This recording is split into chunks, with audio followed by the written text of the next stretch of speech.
The legend of tall girls. There was a small village that was invisible from the outside because it was located between the big mountains of Ordu.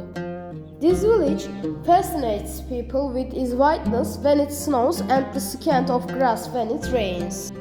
It was a village with docile animals and happy people. Years ago, 3 Turkmen brothers lived in this village. These brothers had flocks of sheep and hundreds of horses. 3 mountains in the village were named after these brothers. While the brothers were living happily with their horses and sheep, an enemy army appeared. The villagers started to run away in fear. They started to defend Karababa Hill, Karaaslan Hill and Eriçok Hill. The enemy was coming quickly. With the arrival of the enemies, dark clouds descended on the village. But conquering the village wasn't so easy. A voice was heard from the brothers' mountain. Armies, go forward, enemies are coming.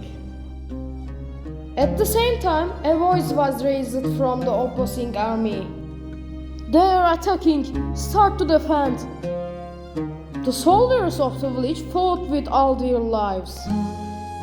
The hills where the brothers Karababa and Karaaslan were located were conquered by the enemy despite their hard fight.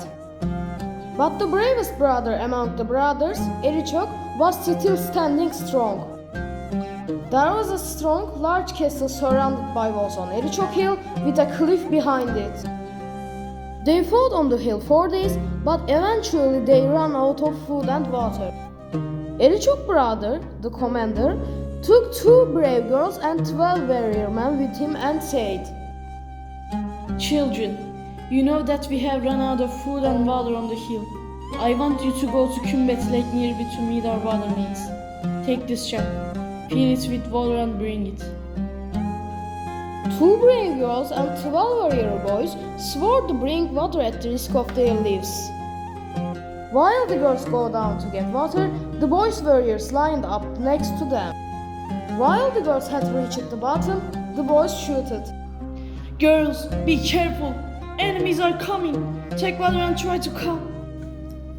Seeing the rapidly approaching enemy armies, the men immediately started to defend themselves. But the number of the army that came was too large and the strength of the men wasn't enough and they were martyred. Meanwhile, while the girls took the water and headed towards the dazzling castle on Eriçok Hill, the army saw the girls and attacked.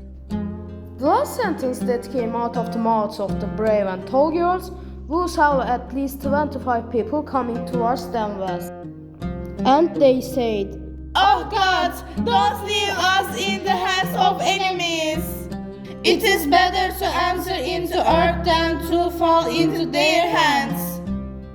God accepted the wishes of these girls and voices began to come from underground. Suddenly, the ground broke open and the enemy soldiers who saw the ground split open got scared and started to run away. The ground opened up and Mother Earth suddenly embraced them. After a long struggle, the war was lost and Eriçok, Karababa and Karaaslan hills fell into the clutches of the enemy. Years later, villagers visited those places. One of them noticed something near the girls' graves. The 2 girls that brother Eriçok sent to get water had long hair. One of the villagers saw that there was a lock of hair on the girl's grave. Although all the villagers thought that these were animal hairs at first, it didn't take up much time to realize that they were hairs. Over time, this place became valuable and the symbol of the village became hair. The name of Hapsamane village became Mesudi, derived from the word Mesud, meaning happiness. Our homeland is a responsibility of people. In this legend, we saw 3 Turkmen brothers, 12 warrior boys and 2 brave girls fighting until the last drop of their blood.